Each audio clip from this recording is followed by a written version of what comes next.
Alright, so I get a lot of questions about the linkages on the governor and how these throttle cables and stuff actually work on these small engines like this one. This is on an ice auger, as you can clearly see, but these also come on tillers and other small things like that. Basically, what we have here is the flywheel and the coil, and next to that we have the fan or the flap or the wing, or there's a bunch of different names that people call it for the governor here. Now this is held in there loosely. It's not bolted in. I could actually slide it down and out if I wanted to. But as you can see, we have this little tab here with a spring between it that holds the flap forward so it doesn't fall out or anything.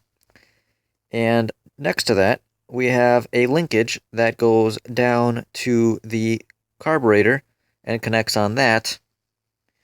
So when I pull on the flap here, you'll notice that the carburetor actually moves a little bit. Now, if you look inside the carburetor, let me move this over so it's not falling down on me. These ice augers don't like to stand up on their own. This first butterfly valve here is the choke. So that's full choke, half choke, and on, or run. The second little brass piece back there is the throttle. So you'll notice when I press the throttle, it opens up.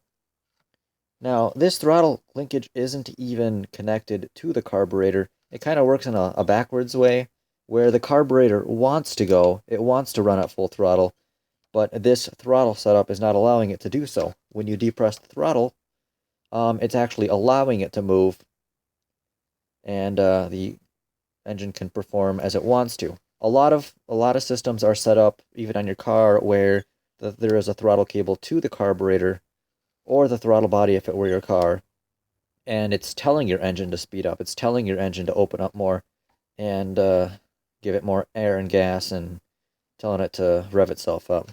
This one is a little bit backwards, where it's the engine itself that wants to go, and the throttle cable is telling it, no, you're not allowed to go until I'm pressed. So, as you can see, obviously it's not connected. We have a linkage that goes to the governor, and the governor is operated by the airflow generated by the movement of the flywheel. So when I open the throttle there, and I hold it open,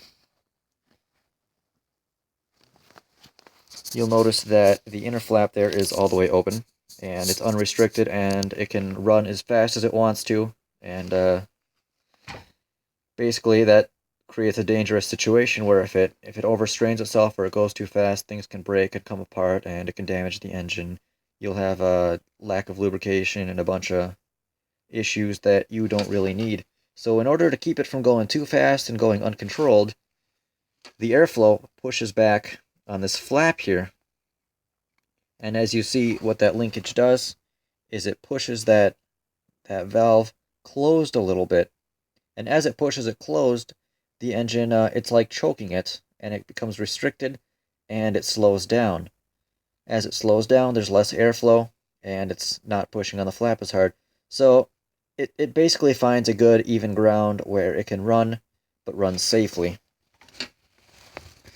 So as you can see, there's that linkage that's basically pulling on that carburetor. So it's a really simple system. It's nothing too complicated. It's nothing fancy. And that's how it's set up. If you take your carb apart and you forget where everything goes, that's basically how it goes. Yours may be slightly different, but it's all very similar to this. Hope you learned something, and stay tuned for more videos.